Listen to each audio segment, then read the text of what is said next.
I mean, I guess you got to know how to stay in shape and stay in good form if you want to, I guess, have high results at a high level all the time. But I think I've just been jumping for a very long time, and I think that up to this point, I think I've just figured out a way to consistently jump high.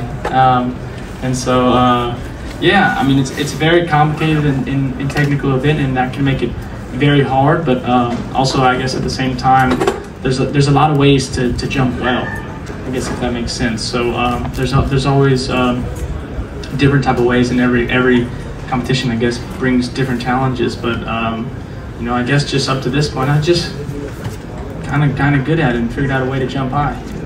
Alors je lui demandais, on a fini la saison l'année dernière sur un record du monde à Eugene, on ouvre la saison à Xiamen, Diamond League sur un record du monde. Je lui demandais voilà comment tu fais en ce moment pour être sur un tel niveau de performance tout le temps.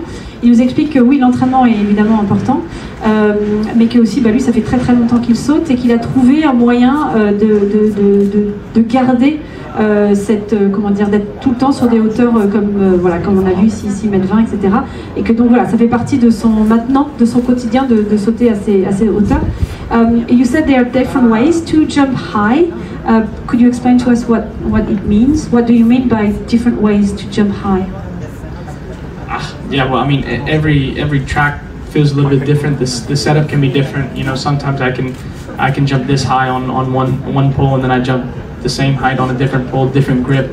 There's all kind of, I guess, little variables and little numbers that can be different depending on the day. And so I guess just being good at figuring out what the best thing for me to do on each given day, because I had a great competition last time in the European Champs in Rome, but for better or for worse, tomorrow it's going to be a different day. It's going to be different conditions, different weather.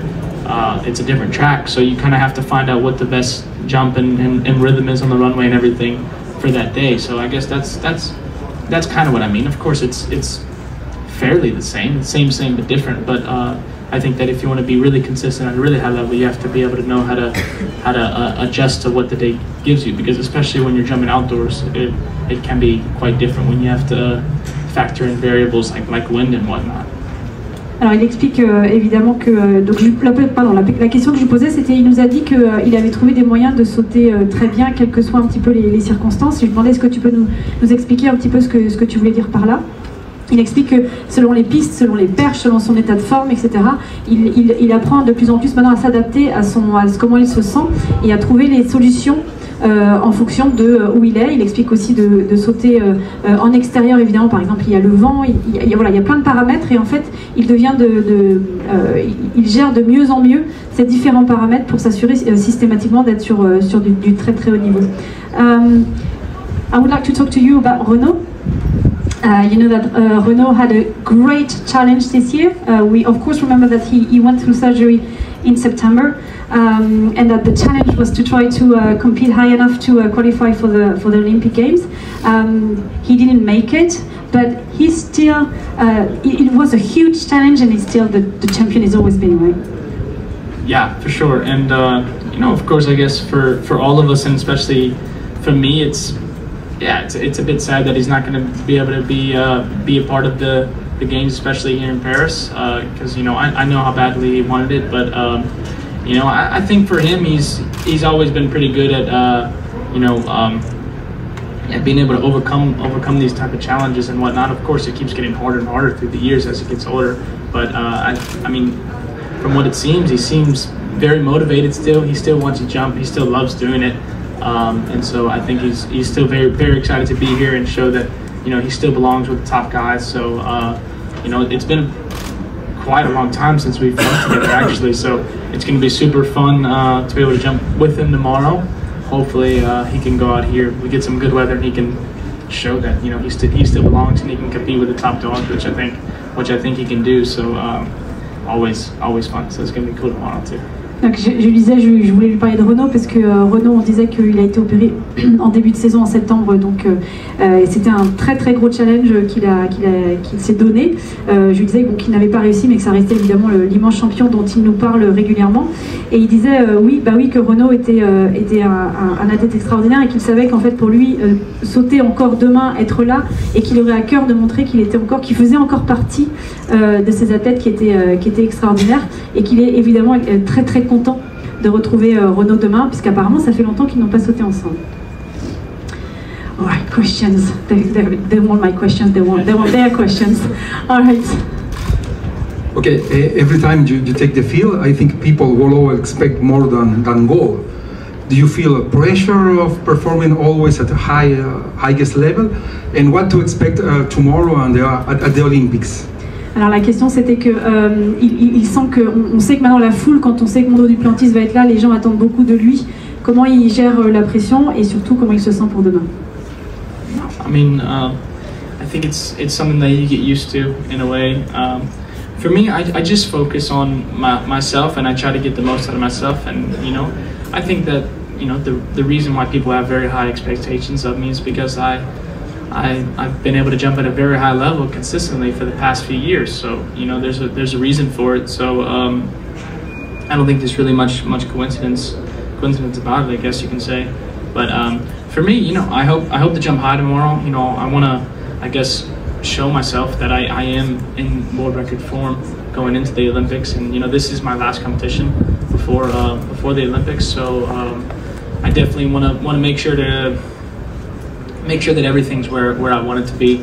Try to gather as much information as I possibly can, because I want everything to be as perfect as it can be, going to the Olympics. So I guess very very excited about tomorrow. I'm gonna be taking as 110%, I guess, like I always do. And as far as heights, I guess we'll just have to see.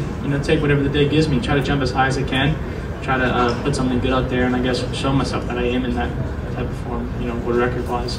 And so we'll just have to see. But we do have a really great field. It's going to be basically the Olympic final.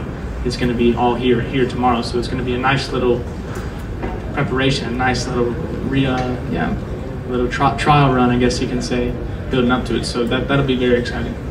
Alors il explique que oui, c'est vrai que les gens attendent beaucoup de choses de lui. Il dit qu'il s'y habitue. C'est quelque chose qu'il trouve en fait logique quelque part, puisque ça fait maintenant plusieurs années qu'il saute à un très très haut niveau. Donc il dit que c'est logique que les gens attendent beaucoup de lui. Lui, demain, c'est sa dernière compétition avant les JO. Il ne ressautera pas avant Paris. It's your last event before the Olympic Games, right? Okay. Donc il dit que c'est sa dernière compétition avant Paris. Il veut voir où il en est. Il va prendre toutes les infos dont il a besoin. Il veut que toute sa préparation soit sur le meilleur niveau possible jusqu'à Paris. Donc il veut voir tout ce qu'il y a à voir. Et puis il ne faut pas oublier, c'est ça aussi, c'est que demain, le niveau de la perche demain sera sur le niveau d'une finale olympique. Donc ça va être très très intéressant de ce qu'il va voir, ce qui va en ressortir. Hi. Another of your predecessors as Olympic champion, Thiago Braz of Brazil, won't be there too. He also had the doping issue, but he missed the minimum to be in the Olympics. He was still challenging this decision. I would like to know, as in the previous question about Renaud, if you miss having other Olympic champions competing against you in the Olympics, and your recollections about the past Olympics when you were a kid and a teenager, when Renaud was champion and when Thiago was champion, if you were watching that on TV, for example. Alors la question c'est, Renaud en effet sera pas là, Thiago Braz a en effet eu des problèmes, a été pris pour dopage, mais il a pu ressauter et donc n'a pas réussi à faire le niveau de performance requis pour les JO, donc il ne sera pas là non plus. Et le complément de la question c'était quel était ton rapport aux JO quand tu étais enfant, et est-ce que tu regardais les JO quand tu étais enfant? Yeah, I mean, I guess, growing up as a pole vaulter, growing up as a track athlete, of course the Olympics is the biggest event for any of the track athletes. So of course when it was around Olympic time, I was always tuned in, whether it was Renaud winning in 2012 or in 2008 when Hooker was the guy. But no, I mean I've always been, of course, very tuned in. There's nothing that's more exciting, I guess, than the pole vault final when it's the Olympic time. So no, I mean it's about that time again, which is very exciting. Hard to understand, I guess, in a way, but I think I'm trying to stay in that mindset in a way, because I know that I'm jumping at a very high level and I just have to go out there and just do what I've been doing. So I'm not trying to make it bigger than it has to be. I think in a way, just do kind of my normal preparation. Of course, I'm going to be kind of extra locked in for it, and there's going to be differences. But I think just mentally trying to take it, just kind of look for almost less than what it is. But it's the Olympics. It's the most important competition, of course, for us athletes, and it can completely change the trajectory of our careers and our lives if we're able to perform well at it. So for me, it's nice to have the cushion that I've already won. I've already won one, but I think that this will definitely be a completely different experience because we're going to be able to have spectators and whatnot. And I think the Tokyo one was, not as fun, quite a bit stressful, I guess, in a way, with COVID and everything that was happening at that time. So it's going to be nice, I think, to have like a bit of a more real Olympic experience this time. So hopefully I can kind of replicate, I guess, what I did in Tokyo, maybe something even better. That would be nice. But just try to do what I do. Donc il explique que les JO ça reste l'événement le plus important évidemment pour un athlète, que oui évidemment il regardait les finales olympiques et que les finales olympiques c'était vraiment le moment le plus important pour lui d'une compétition.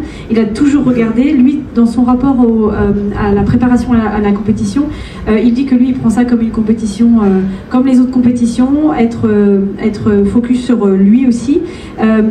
Il a conscience quand même qu'une compétition comme celle-là peut changer une vie, peut changer la trajectoire d'une carrière, et que donc c'est très important. Lui a déjà gagné les JO, donc ça lui permet d'être un petit peu moins quand même dans un stress, un grand stress. Et il dit que Tokyo était quand même un peu à part dans les JO, parce qu'évidemment avec le Covid, etc., ça avait un côté un peu stressant, et que là c'est chouette de pouvoir reprendre des JO. Des JO comme on les a connus avant, et il aimerait avoir évidemment la médaille d'or, voire même faire mieux en termes de hauteur de barre qu'à Tokyo. Next question is, I've been a mental training coach for elite athletes for 40 odd years, and I'm interested in how your mental state is when it comes to the approaching the heights of, say, 625, 630.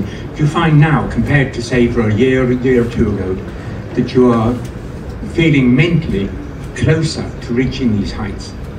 Or do you feel, is it something you haven't really thought about that much? Alors la question c'est, d'un point de vue de la préparation mentale, est-ce qu'aujourd'hui quand vous atteignez des barres à 6m24, 6m25, etc., est-ce que vous sentez que vous êtes plus préparé mentalement à ce genre de barres, ou est-ce que c'est quelque chose auquel vous ne pensez pas? I don't know, I think a little bit of both. I feel like in one way I don't really think about it all that much. I think it's one of these things that kind of just happens.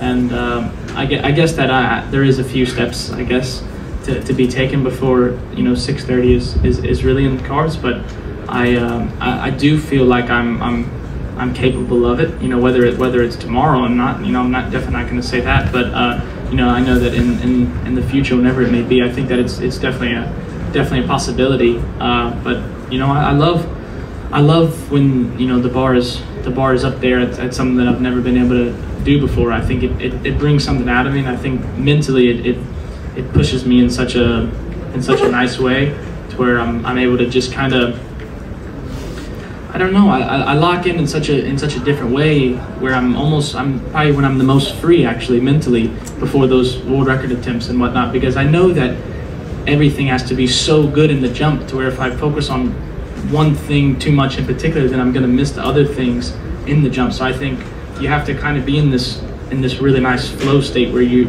have to be so hyper focused, but then at the same time let everything just kind of happen in a flow and let it happen very naturally, because I'm going to need the jump to be so dang good to be able to make it. So I like, it's always nice when the bar is up there really high. I think it brings out something really nice mentally to push myself, and hopefully just keep doing that, keep pushing it. Donc il explique que lui, en fait, évidemment qu'il pense à des barres à 6,30 m par exemple, il sait qu'il est capable de le faire, mais il n'y pense pas non plus trop.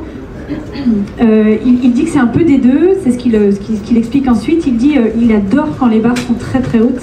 Il dit qu'il ne se sent, enfin c'est le moment où il se sent le plus libre, c'est le mot qu'il utilise. Il dit qu'il y a un mélange où il faut être dans l'hyper concentration et aussi dans une espèce de lâcher prise et laisser les choses se faire, ce qu'il sait faire et les faire. Et c'est vraiment un état mental qu'il atteint quand il arrive sur les très très hautes barres. Mondo, you're the big star of the meet tomorrow, and everywhere you go in the world now it's the case. You're probably among the top 3 athletes, internationally speaking. Are you aware of it and are you comfortable with it? Alors tu es le top athlète pour le meeting de demain, tu es probablement dans les 3 plus grands athlètes que l'athlétisme ait connus. Est-ce que tu t'en rends compte et est-ce que tu y penses? Yeah, I mean, I guess I would kind of be lying, I guess, if I said that I wasn't aware of it. And you know, yeah, I mean, I know that and I understand that, and I mean, I think that it's, for the most part, I think that it's a really cool thing. I guess can be overwhelming also in a really good way. You know, a lot of the meets that I go to now, especially, you know, on the side of where the pole-vault mat is, you know, I see more and more signs that say my name or say whatever the next world record would be, a lot of those kind of signs for sure. But you know, I think that's just, I mean, such a crazy and cool thing that I try not to take for granted, because, you know, if I would know that I'm in the position that I'm in today, you know, 10 years ago or whatnot, then I think that's just a dream come true, really. So I try to enjoy it as much as I can. Try to just enjoy competing as much as I can also, because, you know, I really love what I do, and I really love trying to push myself and get the most out of myself every day when I'm out there on the track. So yeah, I mean, I think it's a cool thing. I just try to jump as high as I possibly can and try to compete hard and try to win whenever I'm out there on the track, I guess, like everybody else. But you know, I guess what comes with it is cool too. Alors il dit, je comprends que je sois donc parmi les athlètes les plus grands athlètes de l'athlétisme.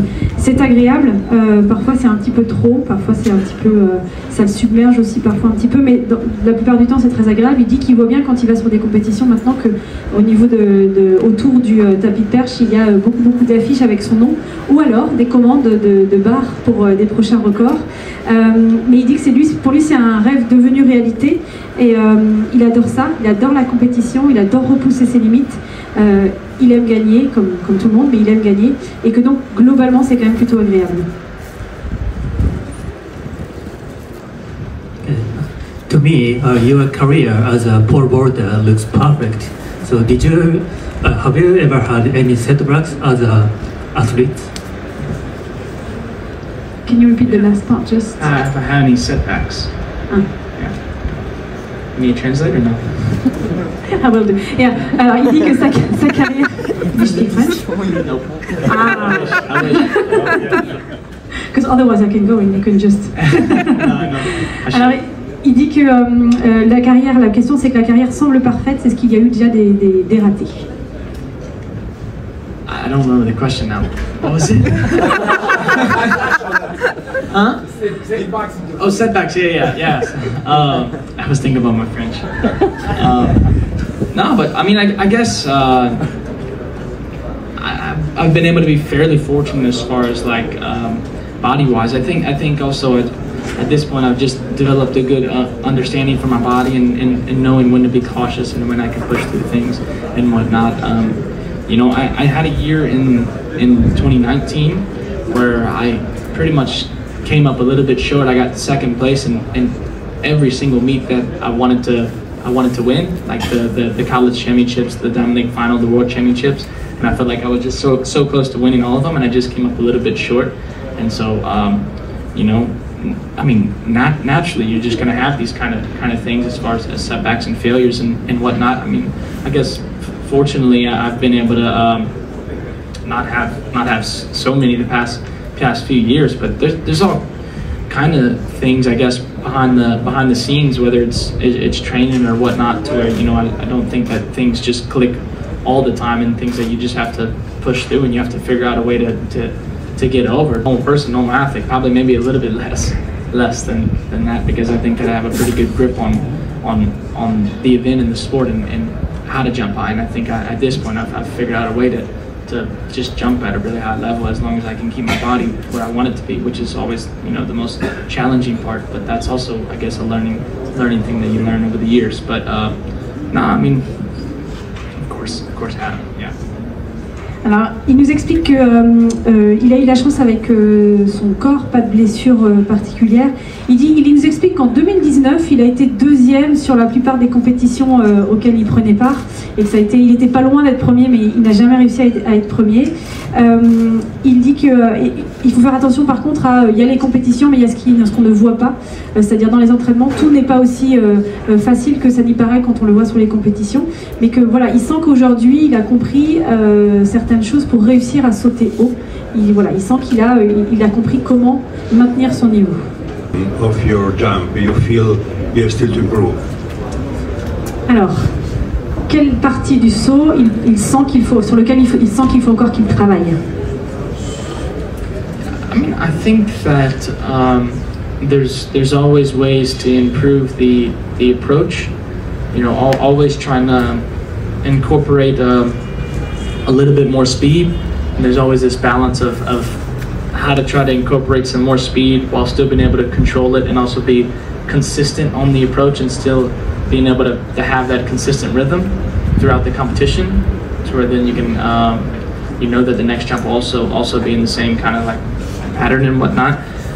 So I think that for me, that's pretty much one of the main and only things that I've been focusing on the past few years, honestly, is just trying to create as much speed as I possibly can on the runway, because it feels like the more speed I can control on the runway and consistently bring, then I can get on stiffer poles, and the stiffer the poles and the more energy that I'm bringing through the takeoff, then it's like a catapult. The more it can just fling me up there in the air. And honestly, if I have a lot of speed and I'm in a good position at the takeoff and whatnot, it's a smooth transition, then the latter part of the jump kind of just happens naturally. I feel like it's almost like riding a bike when you're in the right position and whatnot.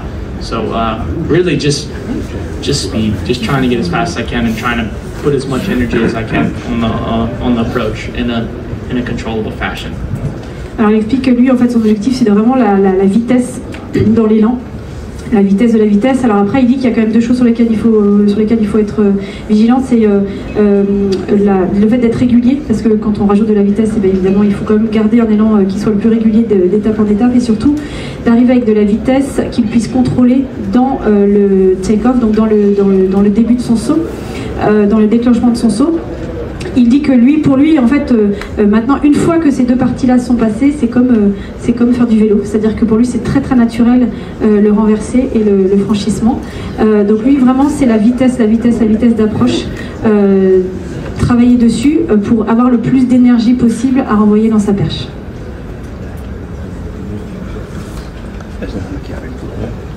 A few French words. For Paris, you need to be ready to talk to the crowd. Yeah, Recordement is the only phrase I know. Well, that's it's not a promise, but it's a good phrase at least. Hopefully, I have 2 chances, I guess, in Paris in the next month, so maybe for one of them. All right, cool. Nice. Voilà, merci beaucoup, Mondo. Thank you.